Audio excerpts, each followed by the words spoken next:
Why, hello there. I'd like to talk a little bit about how people can be empowered in their own communities and how today information and power travels around, and whether it can help people or whether it can hurt, and how you can make a difference in your own community without having to wait for others to make a difference for you. My story begins a few years ago here in New York City, which was affected by Hurricane Sandy. And aftermath of the hurricane, there's a lot of people stranded without water, without electricity. Some elderly people on the top floors needed help. So we wouldn't wait for FEMA to come in, of course. There's a lot of people with notepads, organizers saying who needs what in what apartment. And I volunteered and joined a lot of other people in the community. People were bringing food, people brought water bottles, we would carry them up. Sometimes 20 floors, sometimes we had to service, each person serviced a bunch of floors. We really got to meet people in our community, and there's a lot of surprises. In Coney Island, I was surprised to see a lot of Russian grandmas stuck on the floors. Some of them from the blockade in Leningrad were used to all the snow and all the cold. What I noticed is the community coming together, helping each other. I also noticed that when push came to shove, we used paper and pencil to organize everything. In my opinion, that shows there's a lack of tools. 21st century, you could be using cell phones, you could be using computers. Of course, power generation needs to be there. Power was knocked out. Of course, cell phone signals need to be there. But we have mesh networking. In the next few years, a lot of these things will become decentralized. A lot of times communities can get together and coordinate things without having the signal travel to Facebook and back, or edit a document without it going to Google Docs and back. People in this classroom, I could be broadcasting something to everyone in this classroom without having the signal go all over the place and back. Just stay local and be really fast in the local area network. And all these, if you look at the ceiling, there's a lot of electronics embedded in there. You could also have Wi-Fi routers, you could have a lot of local networking going on. There's no reason for that signal to go out. There's no reason for the NSA necessarily to have to index that and look for certain things happening. It's enough for one, right? The point is that people can actually get involved at a local level and help in their communities.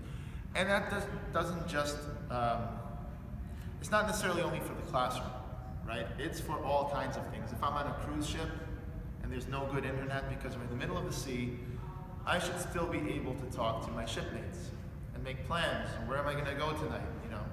Cruise ships have this. They kind of have a rudimentary product where I can just call people up and they charge for that. If I'm living in a village in Africa, say, and my village doesn't have high-speed broadband internet. 20 years ago we didn't have that in New York either. We had dial-up, and nobody would assume that you need a high-speed internet connection just to communicate with the person next door. We had email.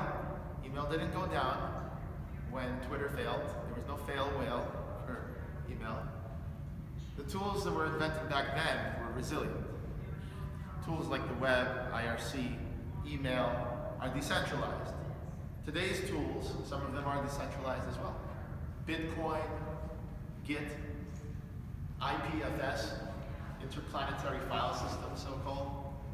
All these are efforts to re-decentralize the internet, so that if a central point fails, people can still have their local communities, and the communities can then coordinate with each other.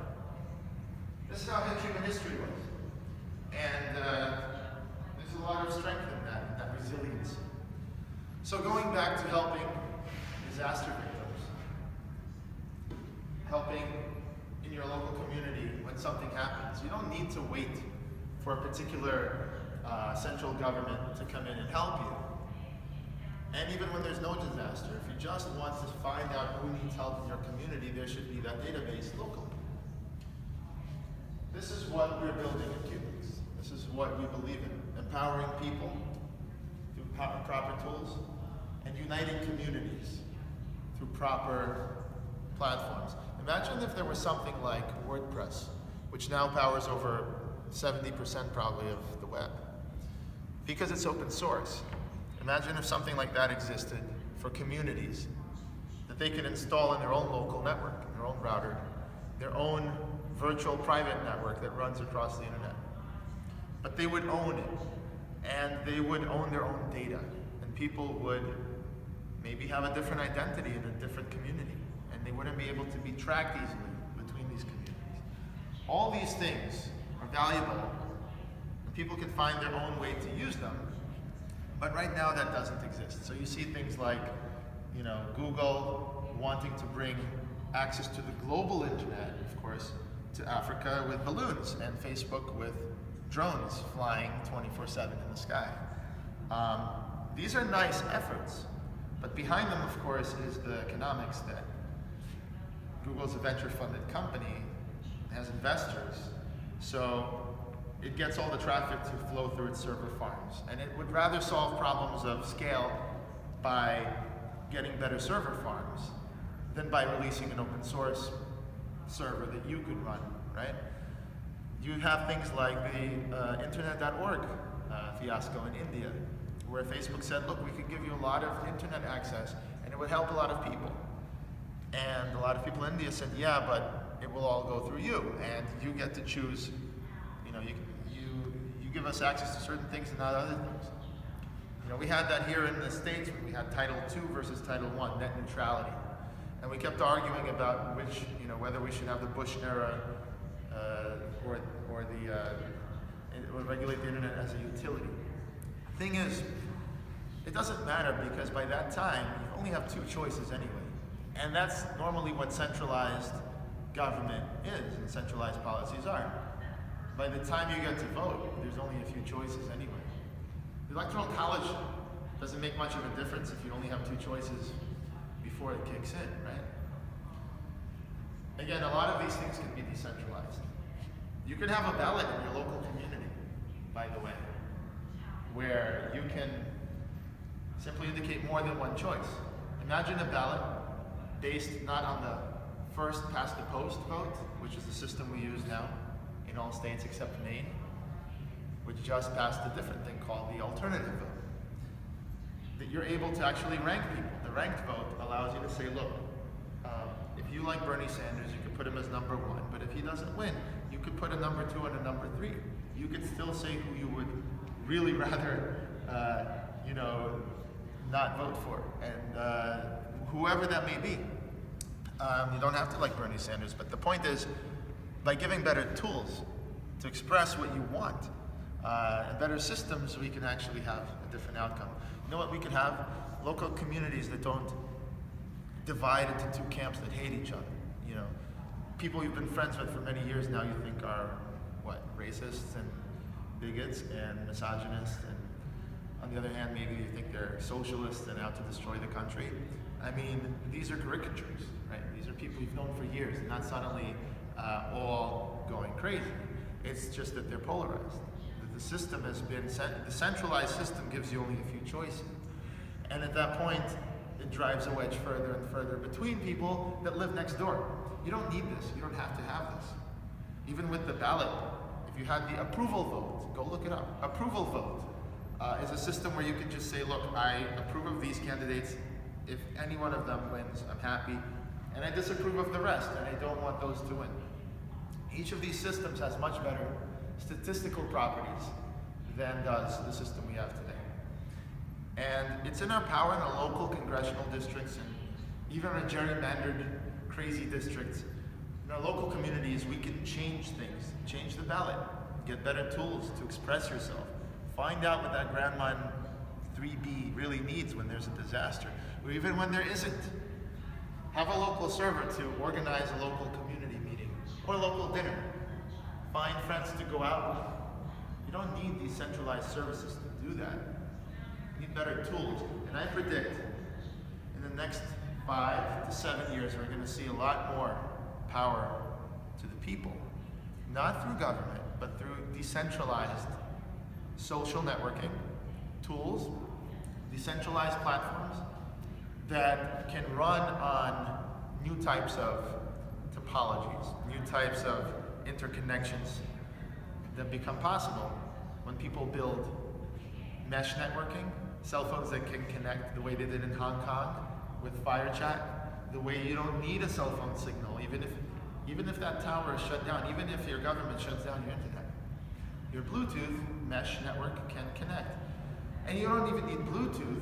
There are far better standards out there and technologies that I think the more we use these technologies, the more the governments will have to start allowing people to use them. Just like Bitcoin, initially people had no idea. Governments now have to coexist with a global currency that's decentralized, no one controls. So, governments coexist with the internet. The idea of power to the people, I think, very much rests in the idea of tools, proper tools that interconnect in a way which is not controlled by any central authority. Of course, are there going to be people that use them for nefarious purposes? Yes. Sometimes nefarious, the definition varies depending on where you are and who you ask, right? But sometimes it's pretty universal. It's pretty clear, human trafficking, people murdering, for ideology, for different purposes, obviously. These are things we want to put a stop to. By we, I mean the vast majority of people. Having said that, the flip side of it is, of course, how much good can be done through decentralizing. How much bad can be limited by making sure centralized actors can't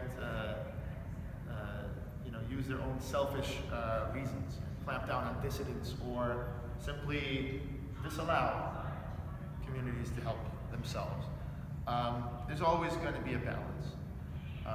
We don't have all the answers, but what we do know is we don't have the right tools. We can improve our tools, and the tools that I think would be give people the most power and unite communities the best are open source tools that they can run themselves, things that people can collaborate on. Improvements can come from anywhere in the world, and everyone gets to benefit in their local communities from all these advances. That's how human society's always worked, and I think that's really the power of it, and I think we have to keep leveraging that, the power of human innovation, to help everyone. So I inspire all of you to contribute to that in your own way. Knowledge is power.